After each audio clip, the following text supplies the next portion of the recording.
So I'm going to dissolve this beaker. Yeah, it's really going to happen. Watch here. So I'm going to put it in here. And so I mix this up upstairs. And so, are you ready? Oh, where'd that straw come from? Here we go. Hope it's working.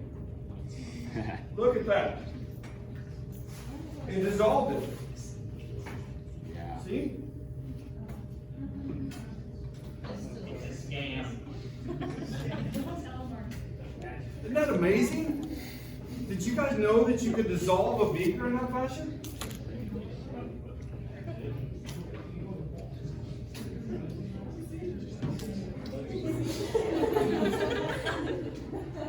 You're kidding.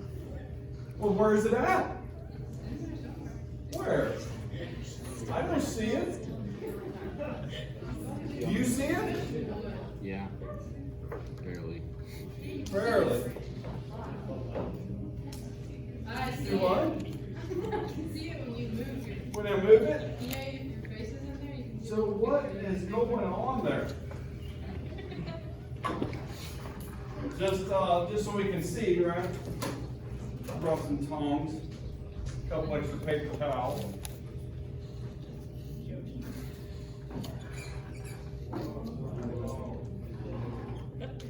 It's magic, isn't it? I can see it now. Yeah, because you watched it going in, because you can see kind of the outline, the fuzzy. The oil and the glass have very, very similar refractive indexes. All right, it's kind of the same thing that works with 4-carbon fishing line and other things. And so I was doing something in the lab the other day, and a student came in with a beaker full of oil, and I thought, oh, I got to do that for them. And so I did it for my work students, and now I did it for you guys just for fun, right? Can we have fun with chemistry?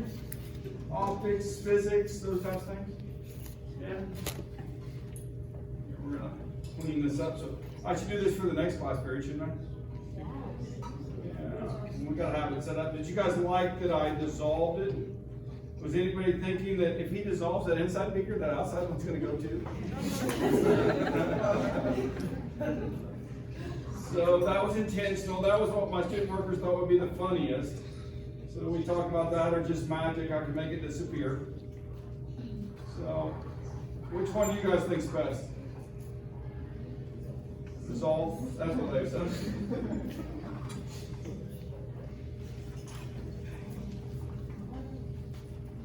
All right, we're all set up for the next hour. I don't know, I just felt like having fun today.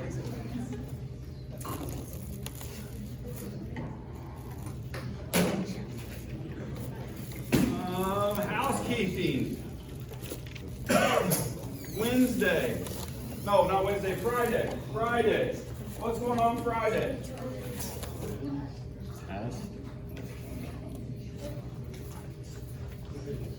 Quiz in chapters 4 and 5. And then the following week, we're going to do what?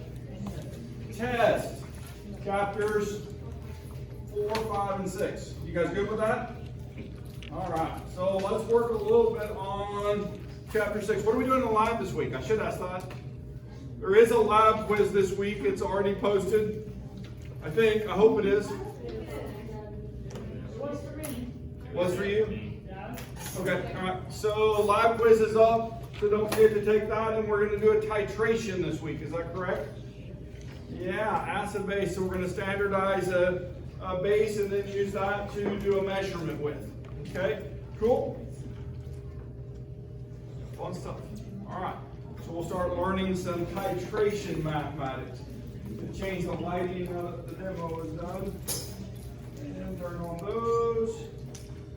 And turn off the front. Feel like I work in the dark all the time. So people can see the projectors, right?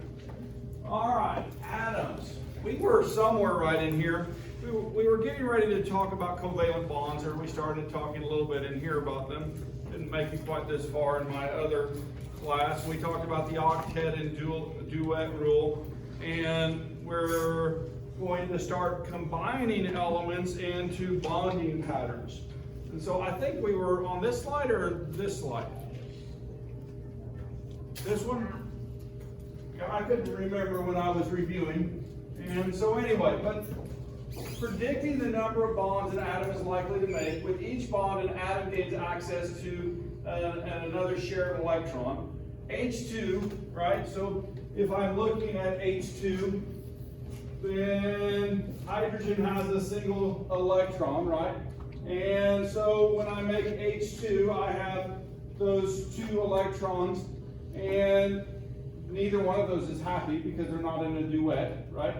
And so what they do is they combine and make a bond, okay? And so we have a tendency to draw a bond. You can draw it with dots if you would like. This is preferred, okay? So that's what I would like for you to do, to draw a bond of, and how many electrons is in each one of those bonds?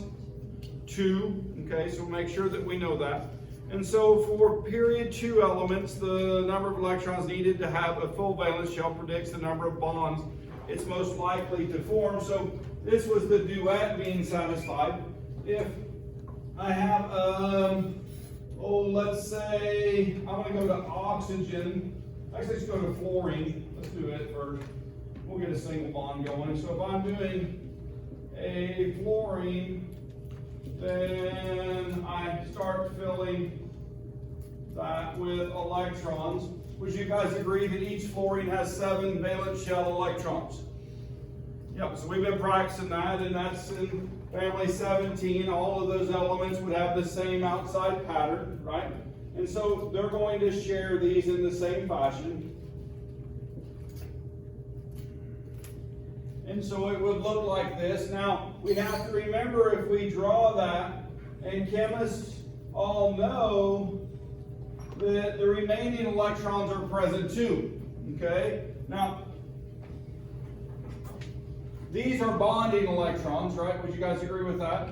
And these are bonding electrons. What do we call the rest of the electrons?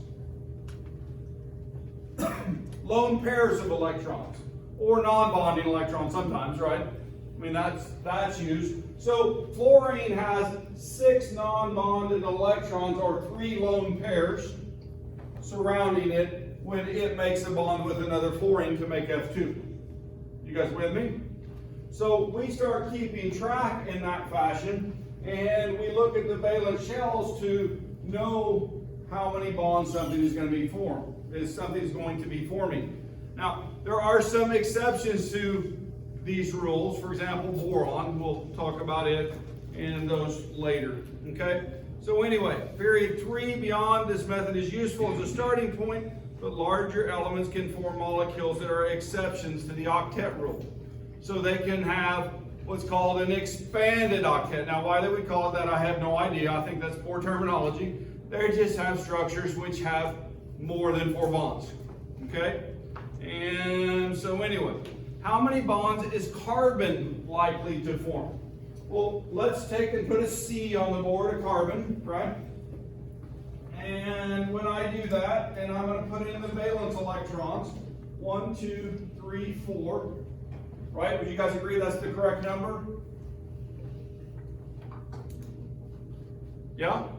It is, starting from the left, 1, 2, 3, 1, 2, 3, 4. I can count. So that means how many electrons does carbon want in its valence shell? It's got 4. It wants to expand to what? 8. So how many bonds can carbon make? 4. You guys with me? We saw where fluorine and everything in its family is going to make 1. If I move over to oxygen, right? How many valence shell electrons? 6. So how many bonds? 2 bonds. Okay? And if I move over one more to nitrogen, how many? 3 bonds, right? It's going to have 5 electrons in its valence shell. It's going to want to make 3 bonds. I move to carbon, it's going to want to make 4 bonds. Okay? And we're going to stop there for now. Cool? So,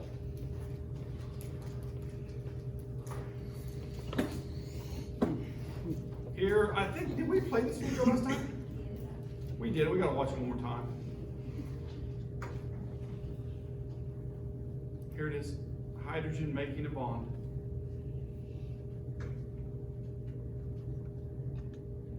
And there it is, it's magic. Okay. All right, kind of like beakers disappearing. All right, shared electrons count for both atoms. And so electrons are extremely small particles. They get between those two atoms into space. They're called a bond. Electrons can be thought of as charged clouds that occupy shapes of orbitals. So we learned some orbitals, and we're also going to learn some molecular orbital theory where these orbitals change shapes to facilitate the bonding, okay? And also determine the shapes of the molecules. And then shared electrons exist as overlapping charge clouds accessible to both atoms of the bond. All right, so this is a bond between hydrogen and Cl, okay?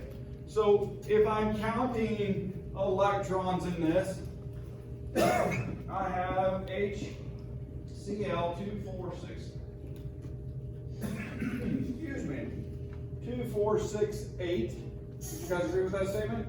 2468, that's an octet. And then the hydrogen one's what? A duet, right? So there's the 2 for that.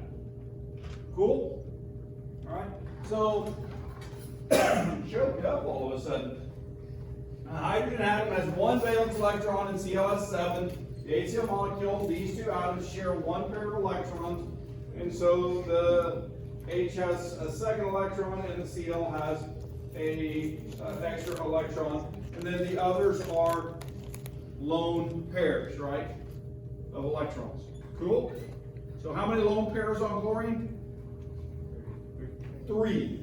All right, 3 lone pairs on chlorine. All right, so this is showing that is the single bond. Now when I move to double bonds, right, and I'm looking at those,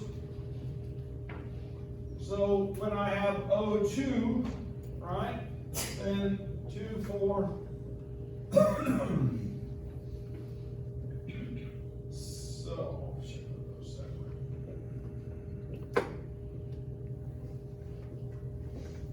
All right, so if I'm looking at oxygen, it has 6 valence shells of electrons, and so it has an electron to pair here with, and so that's going to make a bond.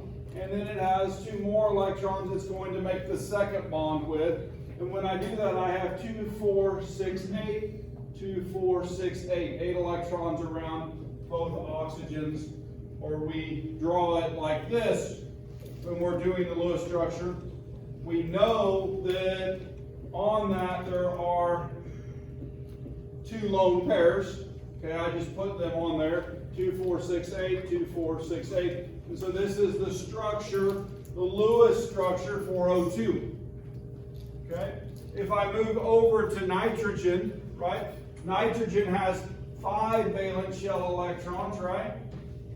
And so when you think about that, then that nitrogen 2 has 3 electrons that it can share, right?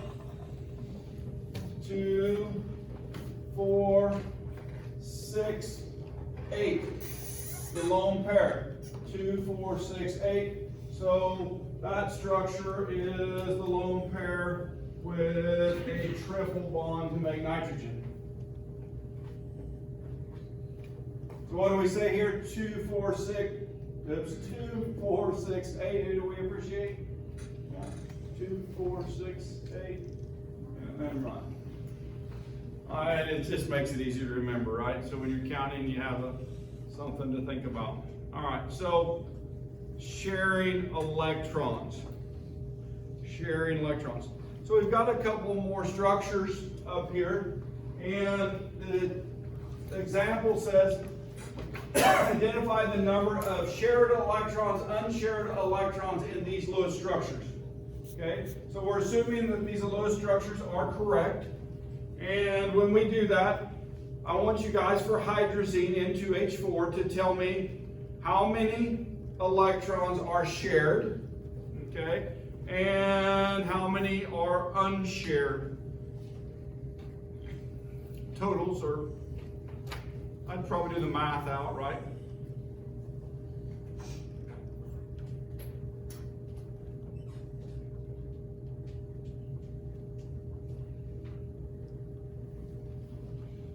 And then hydrogen cyanide, how many shared electrons and how many unshared electrons?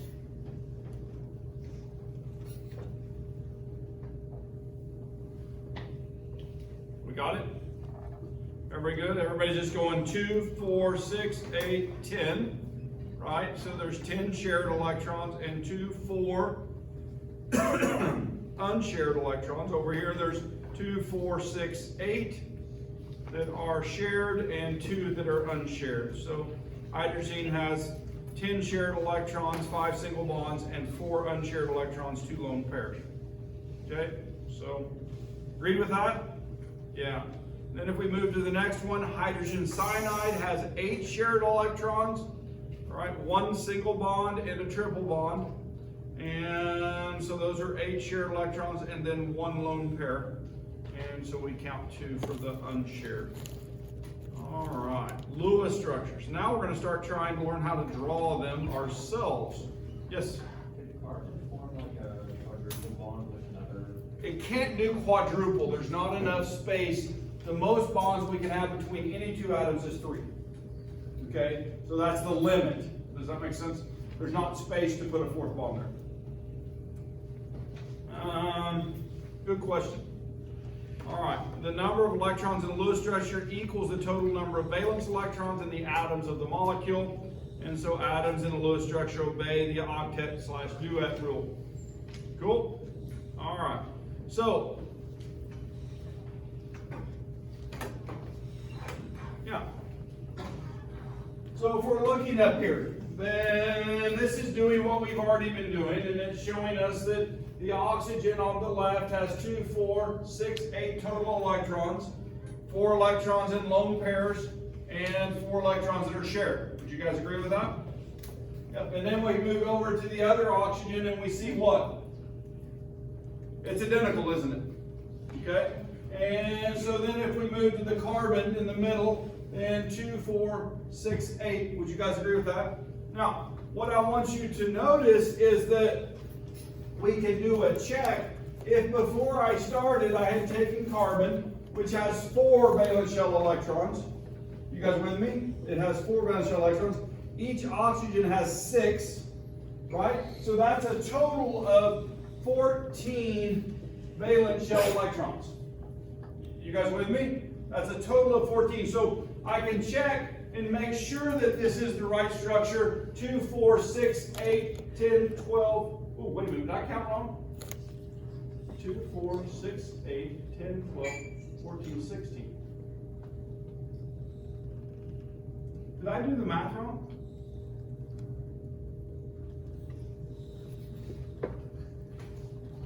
Four and 6 and 6. 12. Ooh, I didn't do very good math. Wow, I checked myself right there, didn't I? 2 oxygens times 6, right? 6 times 4, or 6 plus 4 is 10 is what I said, plus 4 is 14. What did I do? I didn't add it correctly. I did a carbon, right, 4, plus oxygen 6, plus another carbon 4. And so I did 10 plus 4 is 16. I should have written that down. Okay? When you do 2 oxygens, as in the molecule, then that's 12 and 4. And when you add that together, that's 16 electrons. And then when I count my bonds and lone pairs up here, I get 16, right? Yeah. Oh, that was embarrassing. Okay? Those things happen, all right, especially to me. All right. How about these? Are these valid Lewis structures? Can you do the same thing that I just did? How many valence shell electrons for nitrogen? 5. And how many for each hydrogen? So here, let me do this on the board. So I have 5 for nitrogen and 1 for each hydrogen. How many is there? 3 times 1, and so that's 5, and this is equal to 3 for a total of 8 electrons. Would you guys agree with that statement? And so 5 plus 3 is 8, and so 2, 4, 6, 8. So we have a valid structure, don't we? The duet rule is satisfied for each of the hydrogen, that's another check, and the octet rule is satisfied for the nitrogen. Would you agree with that statement? Yeah.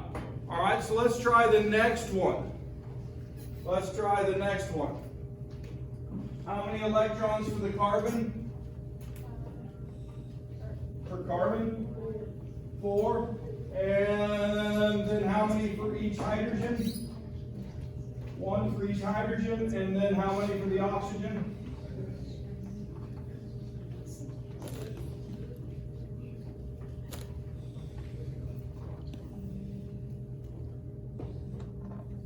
So 4, 2, and 6. And so a total of 12 electrons. Is that right?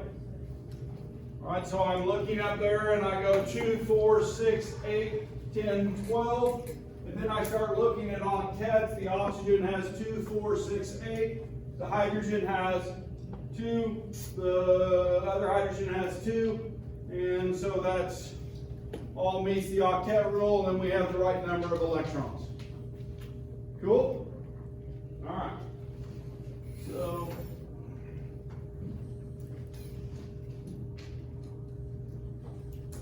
this walks through that in that fashion. So kind of spells it out with a little bit more language and showing what we've been trying to count in our heads in an algebraic form. Cool? So if you're more formal, then this is what it would look like. So those are verifying that we have those 2 things. All right, so with this come guidelines. Okay, we've been using the guidelines, whether you realize it or not, or at least pieces of them, to make sure that we have a good structure. And so the first thing when you're getting ready to draw a Lewis structure from scratch is to figure out how many total electrons you have. So you would take each element, just like we've been doing, and figure out the number of electrons associated with that element and sum all of them. And then you have to draw a central atom and then arrange other atoms around it. The central atom is generally the atom that needs to make the most bonds.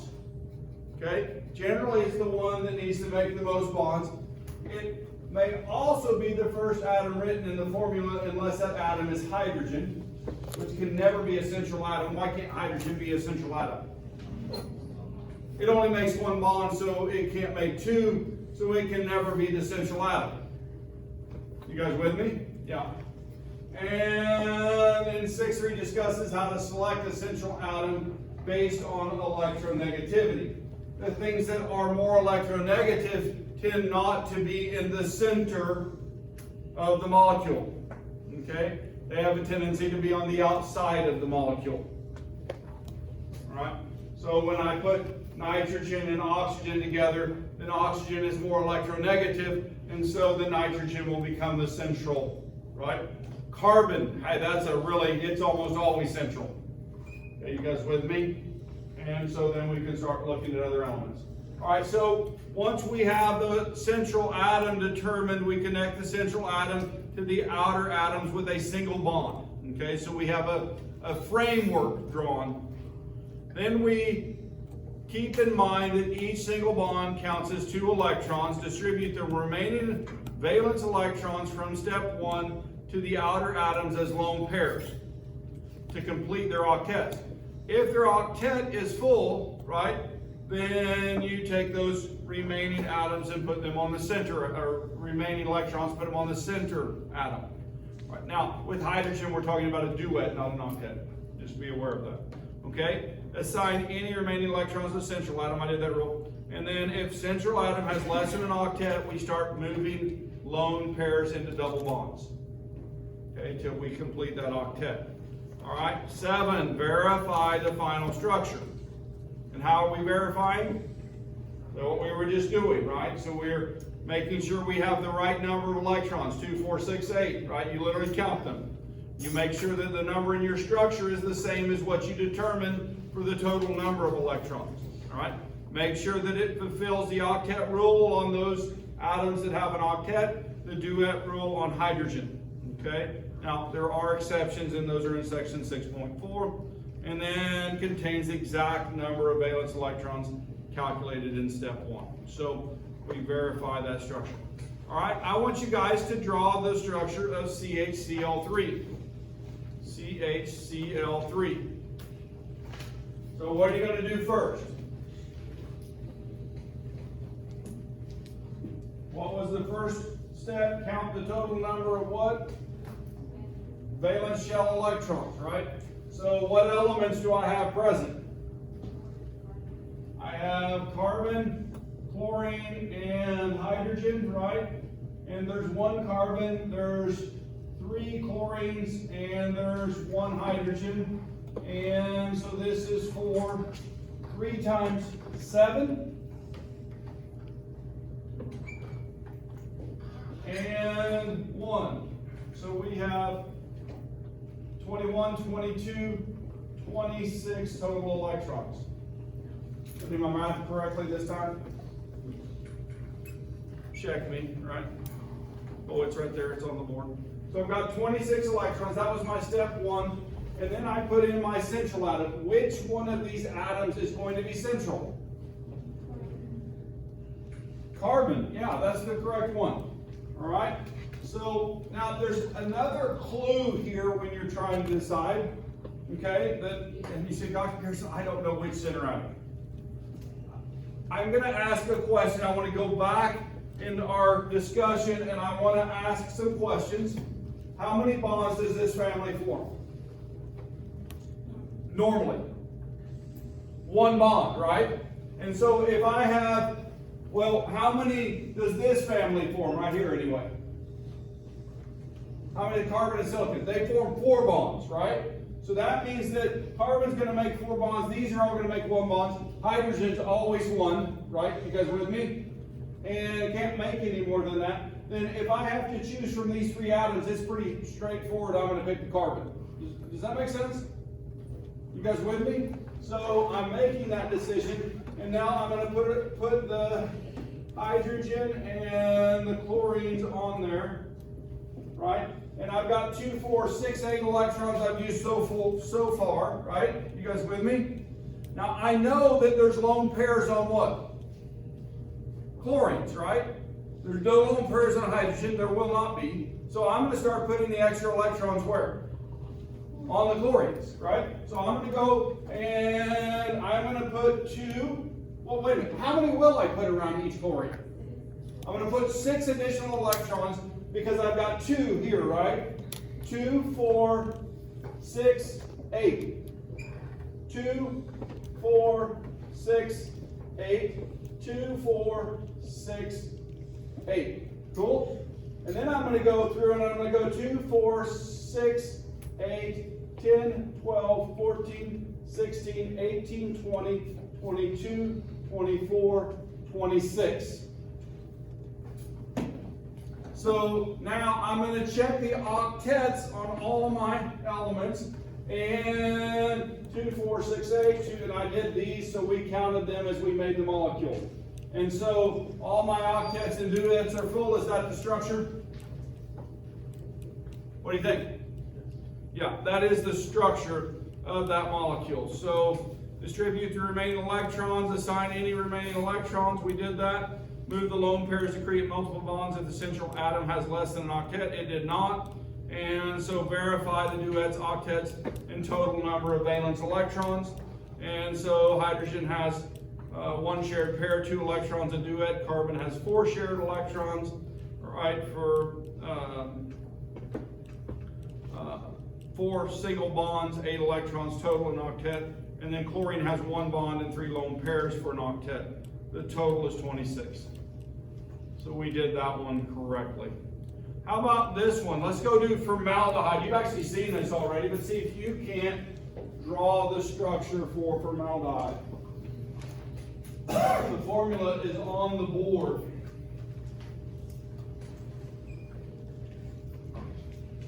So 1 carbon,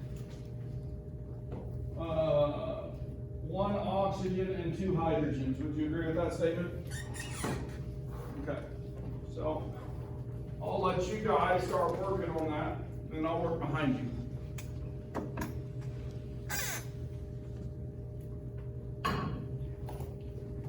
Valence shell electrons for carbon. For oxygen. And the 2 hydrogens is going to be 2, all right? So that's a total of 6 plus 4 plus 2 is 12 electrons. Now, I'm working behind you guys, but I do need a center atom. What's my center atom going to be? Could be carbon. Oxygen can make more than one bond, right? But which is more electronegative? Oxygen. So it's going to push the carbon to be the center atom. Okay? So, and what did I say earlier about carbon? It's almost always what? The center atom. Okay? Yeah, but you can't fit 4 bonds onto one side. Alright?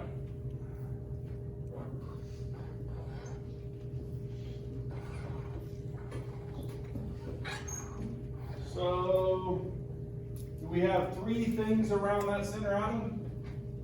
1 oxygen and 2 hydrogens, right? Now, is there an anticipation right here?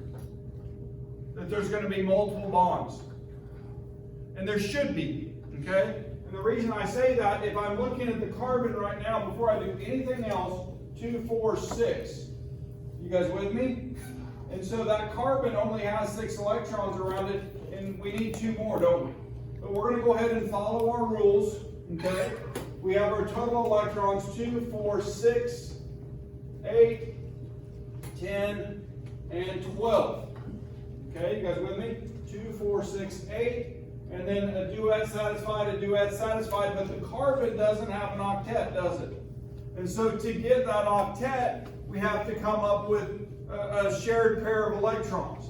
And so what we're going to do is we're going to take one of these lone pairs and we're going to move it into bonding, right? And so we end up with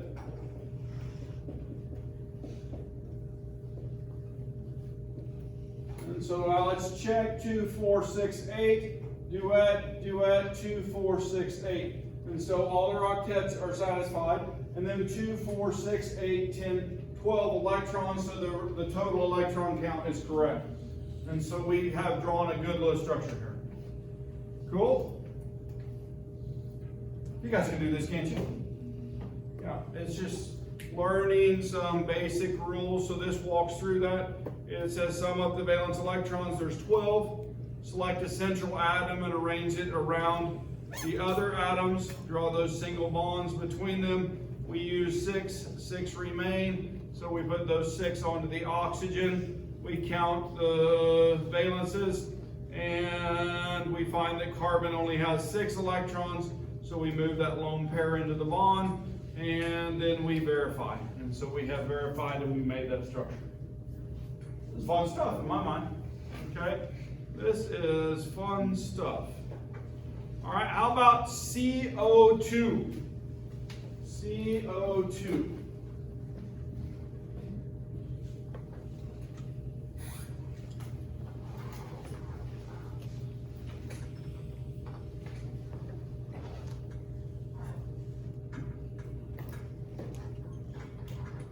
One carbon is 4, 2 oxygens is a total of 12, and so that's 16 total electrons. I can do that math.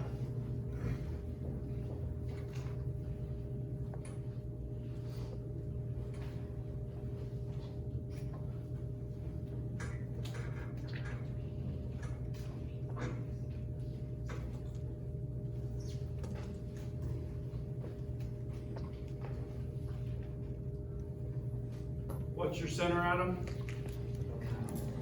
That's carbon again.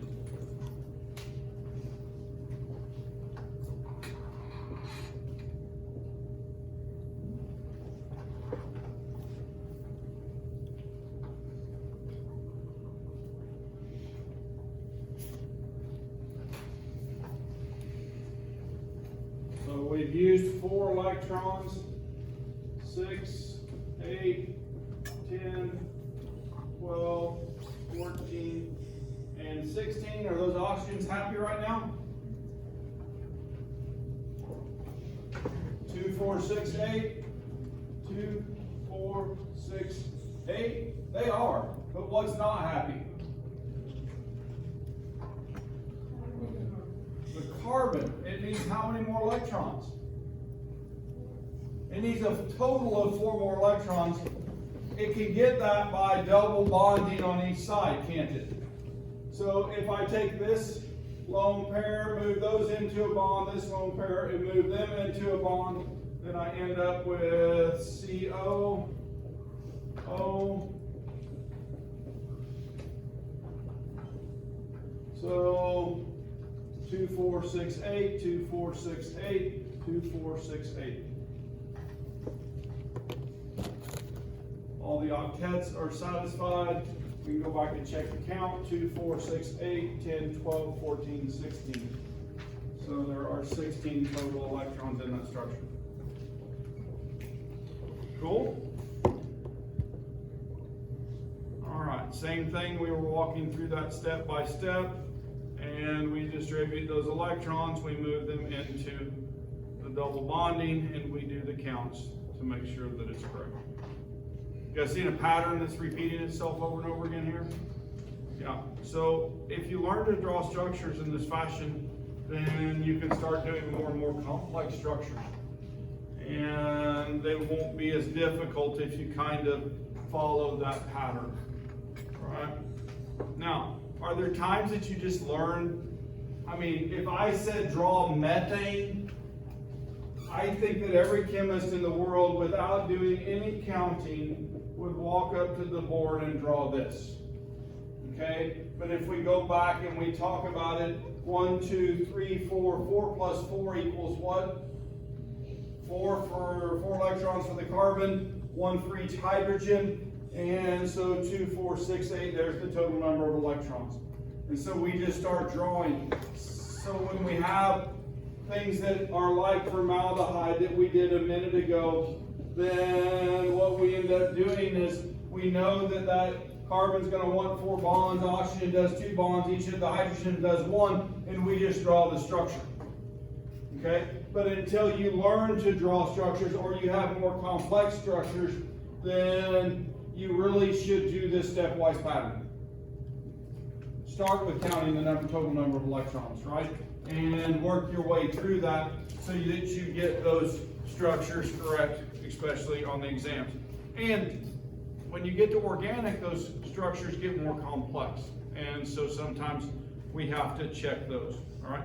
And we're going to give you some other tools in addition to the Lewis structure that we're going to go on and do more things with later on. All right, so Lewis structures of more complex molecules. There are often clues in the formula that help you arrange the atoms into molecules. NH2OH tells you that the OH are together, right? And so that oxygen is going to be between that molecule and the hydrogen. You guys catch that? That's a clue. So I'm going to ask right now, what's the center atom in the molecule NH2OH? The nitrogen is. Yeah, and so you can see it in there. So let's try to do that. Okay, let's see if we can't draw that.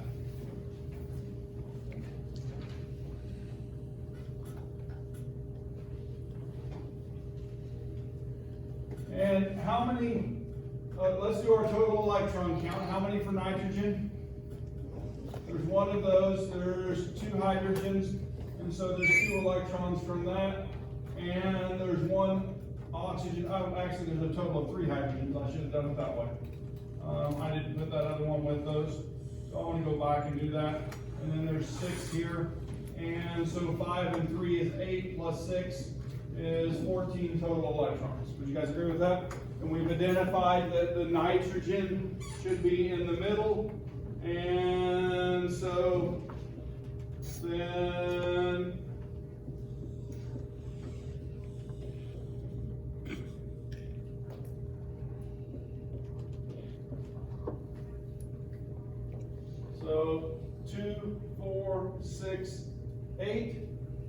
guys agree with that? And how many do we need? 14. So which one of these elements can hold more electrons to make an octet? I'm going to go to the oxygen first, right? 2, 4, and then I have to go to the center, which is 6. So 2, 4, 6, 8, 10, 12, 14. So my count and number add up. And then I start doing octets, 2, 4, 6, 8, 2, 4, 6, 8, and so on. Okay? So you see how the rule still works the same. There was hint in the name that is more complex. How about the next one? Can you guys do ethanol? Right? Let's do ethanol's structure. Okay? Let's do ethanol structure. So the carbon, right, how many carbons? 2 carbons, and then 3, 6 hydrogens, and 1 oxygen. So that's 8 and 6 and 6. So 14 plus 6, 14 plus 6, 20 electrons, is that right? All right. Now, is there more than one center atom with this molecule? I'd really say that there's 3. Okay? I would say that there's 3 center atoms. 2 of them are easy. Which 2 are they? Carbon. What's the third one? Oxygen, just like we had oxygen as a center atom here. Right? You guys with me? Okay? So, is the oxygen going to be similar to this one? Yeah. Okay. So,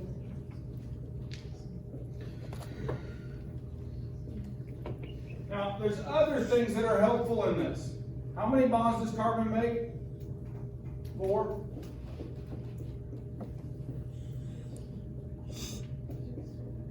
One, 2, 3, 4. Right? You guys agree with that? 1, 2, 3, 4. 1, 2. Right? I bet if we check the electrons right now, how many electrons are unaccounted for? 4,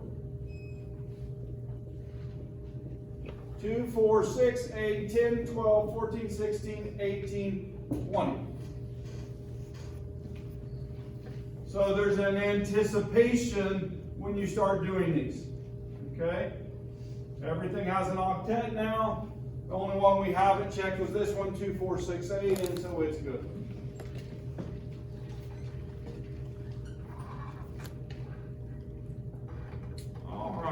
Oh, we already did it, didn't we? Draw the complete Lewis structure for ethanol. We got ahead of ourselves. And so there's the structure on the board, and we have checked ours and found that it was good. And so you guys are successfully drawing some Lewis structures. All right, polyatomic ions. So when I have an ion, right? And it's a negative ion, then for each charge I have to do what?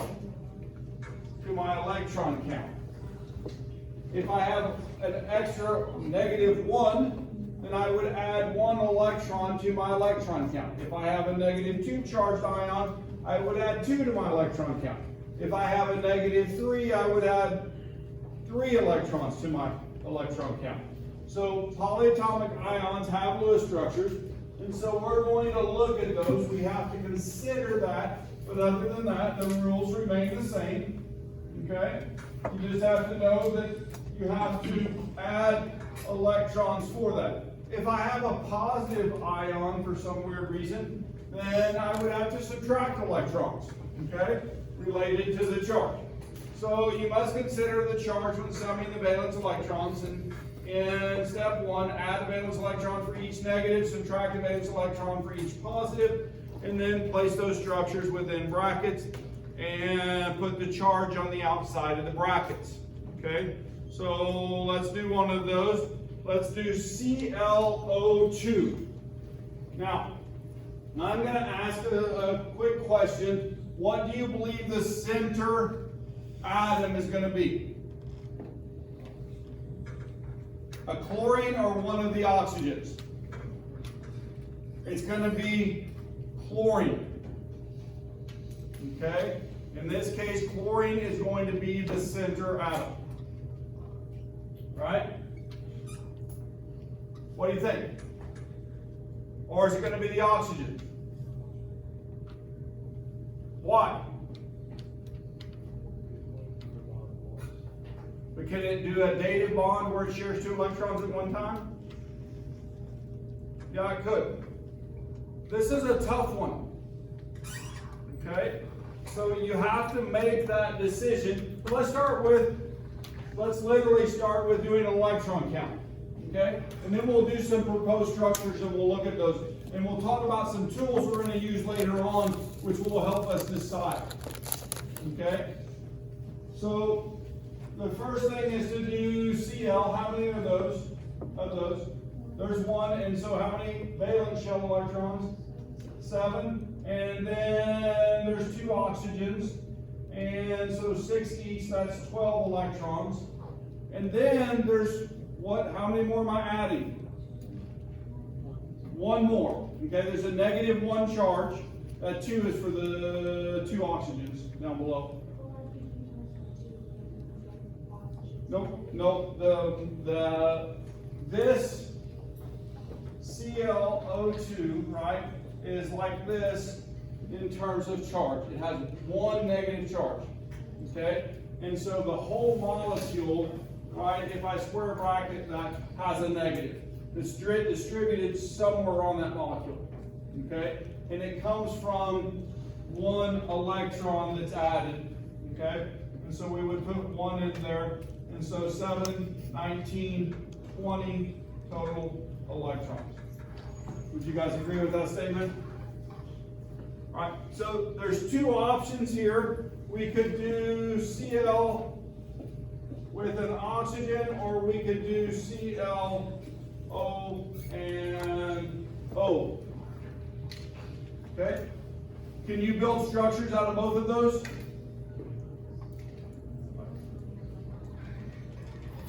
Can it? Do what? It depends on where that electron goes. Yes, that is correct. So, but let's talk about these structures. So let's put electrons on them and see what happens. Okay? You with me? Let's put on electrons. So right now we have 4. How many more do we have to distribute? 16. So 2, 4, 6, 8, 10, 12, 2, 4, 6, 8, 10, 12, 14, 16. So here, 2, 4, 6, 8, 10, 12, 14, 16, 18, 20. Okay? 4, 2, 4, 6, 8, 10, 12,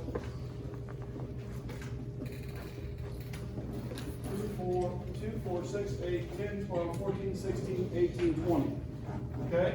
So are both of these viable structures? Yeah. Now there's even more to it than this. Okay? And electrons can move, and we don't have the tools yet to do this. Okay? We're going to start adding those in my mind. But pick one of those. Which would you like?